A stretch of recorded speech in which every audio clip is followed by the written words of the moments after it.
IPL মানেই শুধু bat বলে হাড্ডাহাড্ডি লড়াই নয়, আইপিএল মানে প্রতি বছর নতুন কোনো তারকার উদ্ধার। ঠিক যেমন এখন একটা নাম সবার মুখে মুখে ফুটছে, ওমরান মালিক। হবে নাই বা কেন একজন ভারতীয় পেসার ধারাবাহিক 150 কিলোমিটার গতিতে বল করছে।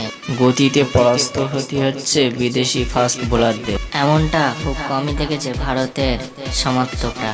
কে সেই ওমরান মালিক সেটাই আজকে বল। 2017 সাল পর্যন্ত আর দুই একজনের মতো টেনিস বলে ক্রিকেট খেলতেন জম্মু কাশ্মীরের ওমরান মালিক। 2018 সালে প্রথম প্রফেশনাল ক্রিকেট পা রাখেন তিনি। কোচ নন্দিন সিং এর অধীনে প্র্যাকটিস শুরু করেন ওমরান মালিক। জম্মু অন্যতম 19 দলে সুযোগ পান 2018 সালে। প্রথম থেকেই প্রায় 150 কিলোমিটার বেগে বল করতে আইপিএল এ প্রথম পা রাখেন 2020 সালে হায়দ্রাবাদ দলের নেট বোলার হিসেবে। জম্মু কাশ্মীরে আর এক প্লেয়ার ও ওমরানের বন্ধু, এবং তখন আব্দুল সামাদ হায়দ্রাবাদে খেলছে এবং সামাদ ওমরানের কথা বলেন ওমরানকে নেট বোলার হিসেবে রাখে 2021 সালে নটরাজন চোট পাওয়ার পর, এবং তার পরিবর্তে হিসেবে দলে আসেন ওমরান। তারপর থেকে তাকে আর ঘুরে তাকাতে হয়।